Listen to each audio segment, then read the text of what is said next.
पेट जदि आपणकर सफा न हुए कौन सब समस्या आपनको हुए एटा आपण बहुत भल भाव जानते जदि केबे केमिति आपणकर पेट सफा हेउनी कोष्ठकाठिन्य होउची तेबे तो अलग कथा किंतु जदि रेगुलर आपणकर हेउची 6 मास वर्षे हेला पूरा रेगुलर आपणकर कॉन्स्टिपेशन बहुत समय रे देखा जाउची तो एभली समस्या पई आज मु आपनको दुईटे होम रेमेडी विषय रे कहिबी ए दुईटी जाको होम रेमेडी आपनको बहुत अधिक फायदा दे पारिबो आपणकर पेट भी सफा हबो आपणकर हजम शक्ति भी इंप्रूव करिवो आ एथिरे आपणकर पेट भी ठंडा हुए फर्स्ट होम रेमेडी हैला जे आपण डेली एहाको अप्लाई करि पारिबे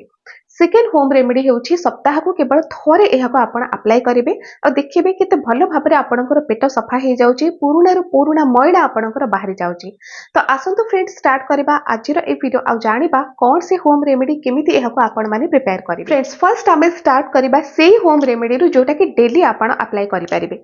देखंतु ए होम रेमेडी पई आपनको दरकार भात दही भृषंग पत्र बीट लुण स्वाद अनुसार आउ कंचा लंका गोटे रु दुईटे एबे आपण भाबुथिबे जे एमिति कोन होम रेमेडी जोठी कि भात आउ दही रे तयारी हबो देखंतु इहाको आपण गोटे रेसिपी भी कहि परिबे आपनको पेट पई आउ याको आपण गोटे होम रेमेडी भी कहि परिबे कारण ए होम रेमेडी हो किंबा रेसिपी जहाँ भी आपण कहतु जदि डेली आपण एहाको अप्लाई करचंती खाउचंती बनेगी तो एथिरे आपणकर पेट बहुत भल भाबरे सफा भी हुए पेट आपणकर ठंडा भी हुए आगु को गरम दिन आसुची तो एथिरे आपनको ए होम रेमेडी बहुत अधिक फायदा दे पारिबा आपणकर हजम शक्ति भी इंप्रूव करबा आ आपणकर पेटर अनेक प्रकार समस्या भी एथिरे दूर हुए तो एहाको आपण माने बनेबे केमिति देखंतु एहाको आपण ट्राई करिवे सकाळे जदि सकाळे आपण खाउचंती सकाळे अर्थात आपणकर जेउ समय होचे ब्रेकफास्ट समय 9टा बेले आपण सकाळ खाइबा खांती किबा 10टा बेले खांती तो सेही समय रे एहाको आपण खाइबे डेली खाइ परिबे किबा आपण अल्टरनेट डे रे भी खाइ परिबे तो जदि डेली खाउचंती बहुत बढ़िया जदि अल्टरनेट डे रे भी खाउचंती तेबे भी आपनको एहार बहुत अधिक फायदा मिलि पारे देखंतु आपण भात किछि नै जिबे भात अर्थात आपनको जति गोटे ताटिया खाइबा भात दरकार अछि आपण खाइबे जोटा कि आपनको पेट फुल परी लागिबो पेट फुल परी लागिबानी पेट को सब बेले आपण 50% ही फुल करिवे तो गोटे ताटिया भात जति आपणकर सफिशिएंट आपणक पई सकाळ खाइबा पई गोटे ताटिया भात आपण नै गले सेथरु 4 रु 5 चमच आपण दही ऐड करिवे दही सेही दही को आपण नेबे जोटा कि अधिक खट्टा नहीं थिबा दरकार जति अल्प खट्टा अछि तबे चली जिवो बहुत अधिक खट्टा दही केबे भी आपण नेबेनी एथिरे आपणकर पेट ठंडा हवा बदଳରେ उल्टा गरम हे जाय भात संगरे आपण 4 रु 5 चमच दही नै गले एबे आपण बीट लुण एथिरे मिक्स करिवे बीट लुण आपनको काहे की कहूची कारण बीट लुण रे बहुत प्रकारर औषधीय गुण रहिची आ बीट लुण आपणकर हजम शक्ति को इंप्रूव करे पेट को मध्य सफा करि थाए तो बीट लुण एथिरे आपण स्वाद अनुसार नै जानतु भृषंग पत्र आपण किछि नै जानतु एवं सोरिष तेल अल्प किछि नै कि सेथिरे आपण सोरिष दाना किछि पके देबे किबा जीरा भी आपण पके देले चलिबो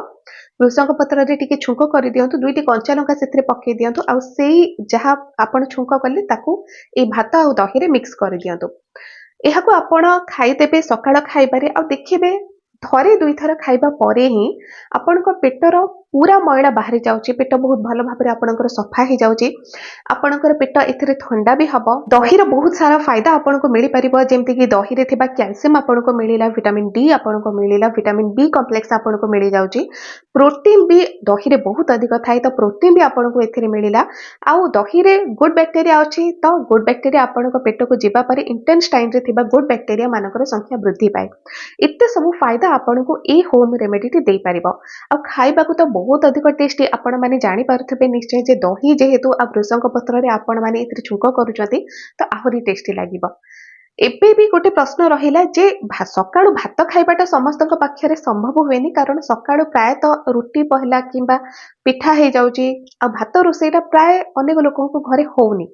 किंतु जदि फ्रेंड्स आपण को घरे पखाड़ अच्छे आपण पखाड़ खाइबा को भल पाती आ पखाड़ आपण माने खाते तबे पखाड़ ही आपण एथिपाई नै पारंती पखाड़ को आपण नै जानतु पखाड़र तोराणी को जदि पिउ नाहांती तेबे ठीक अछि पखाड़ को आपण चिपुड़ी के नै गले गोटे ताटिया रे आपण पखाड़ को चिपुड़ी के नै गले तापरे 3 रु 4 चमच 5 चमच दही को एथिरे मिक्स करंतु आ जेमते आपण को कहिली छुंको करबा को सेमते आपण छुंको करि दियंतु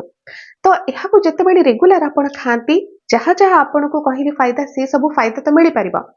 आउ गोटे बड़ फायदा हबो कोन जे एथिरे आपणकर ओजन मध्य नियंत्रण को आसे देखंतु जति किछि दिन आपण रेगुलर एहा को खाइबे आपणको पेट भितर को जीवा पर दही रे जो प्रोटीन रही से सब प्रोटीन बारंबार आपको भोक लगुवर क्रेविंग्स को कमाए। तो जदि आपणकर इच्छा ही कमिबा आपको बारंबार भोक लगे आप बारंबार खाइबेनी। तो थरे आपण यहां खाईदेले सकाळे पुणी नेक्स्ट जाइए आपण जति लंच रे खाउछंती आपणकर मील को बहुत बढ़िया किंबा जति मझिरे आपनको भोक लागुची सालाड किछि खाइ दियंतु गोटे किंबा दुईटी काकुड़ी आपण खाईदेले सिंपल गोटे सेव खाइ दियंतु आउ एथिर आपणकर ओजन भी नियंत्रण को पळे आसे। ये थिला फर्स्ट होम रेमेडी। एबे आमे जानिबा जे सेकेंड होम रेमेडी टी कोन। ए होम रेमेडी टी सप्ताह को थरे केवल आपण ट्राई करिवे अधिक थर काहे की करिवेनी आगु को आपण जानिबे। एहा को ट्राई करिबा काम हेउची सकाळे देखो सकाळु आपण उठिले उठिकी आपण सांगे सांगे गोटे ग्लास पानी पी दियंतु। ए कामटा रेगुलर आपण करंतु डेली डेली करंतु सकाळु उठिबे तो पानी गोटे ग्लास पीबे ता किछि समय परे आपण गोटे ग्लास पानी नहीं जातु से पानी रे आपण गोटे चमच पान मधुरी पकई दियंतु भल भाबरे फुटई दियंतु पानी जेतिकी अधा रहिबो से पर्यंत आपण फुटेबे ताकू आपण छाणी नेबे। छाणी नबा परे टिके हल्का उषुम थिबा अवस्था रे आपण 1/4 चमच जड़ा तेल सेथिरे ऐड करंतु। जड़ा तेल रे बहुत सारा औषधीय गुण रही आ जड़ा तेल आपण पेटर को जीवा परे जड़ा तेल केबे भी आपण पेट भीतर जाइके रही जाएनी बाहर को चेष्टा करिबो और जेतेबेले से जड़ा तेल बाहर आपण पेट भीतर थिबा मैला को ता सांगरे नेकी बाहर तो इथिरे आपणकर पेट बहुत भल भाबरे सफा हो जाए हुए तो यह पीवा परे से दिन सारा भितर आपन को 2 रु 3 थर टॉयलेट लागी पारे। एटा स्वाभाविक कारण जड़ा तेल जो पर्यंत आपण पेट भीतर रहिबो बाहर को चेष्टा करिबो बाहर जेतेबेले टॉयलेट को सांगरे नेकी बाहर तो जेते सब मैला आपण पेट भीतर रही टॉयलेट रही पूरा हार्ड हो जाइए से टॉयलेट को स्मूथ कर दिए जड़ा तेल आउ आपण पेट भीतर सब मैला को बाहर कर आने तो इथे आपणकर पेट बहुत भल भाव सफा भी हो गला आउ गैस एसिडिटी भली समस्या भी आपणकर हुएनी कारण जड़ा तेल रो प्रॉपर्टी होची ठंडा प्रॉपर्टी तो पेट गरम हबार किछि चांसेस ही नाही। ए होम रेमेडी को आपण काहेकि अधिक थर ट्राई करिवे नहीं कारण ए होम रेमेडी को जेतेबेले आपण ट्राई करंती आपण को 2 रु 3 थर किंबा 4 थर भली भी दिन सारा भितर टॉयलेट लगी पारे तो सेथिबाई सप्ताह को थरे केवल यह को आपण ट्राई करिवे आ जति छुट्टी दिन मानकरे ट्राई करचंती आहुरी बढ़िया। तो ये थिला फ्रेंड्स दुईटी होम रेमेडी जोटा कि फर्स्ट हैला जे आपण डेली यह को खाई परिबे बने कि बहुत टेस्टी आ बहुत इफेक्टिव मते आपणकर पेट पई। सेकंड हेउची जोटा कि सप्ताह को केवल थरे आपण ट्राई करंतु आ बहुत सारा फायदा आपण को मिली परिबा। ए दुईटी जाको होम रेमेडी आगु को आपण को गरम जेतेबेले बहुत अधिक हबो बहुत सारा फायदा दे परिबो एबे थारु आपण स्टार्ट करंतु आगु को आपण को बहुत अधिक फायदा मिली परिबो पेट पई भी आ पेट रे जेते सब समस्या हेउची से सब पई भी। आजिरो वीडियो जदि आपण मानको भलो लागिला चैनल को सब्सक्राइब करंतु वीडियो को लाइक करंतु ए वीडियो को शेयर भी करंतु आपण को सांगा मानक सहित। आज पे एतिकी।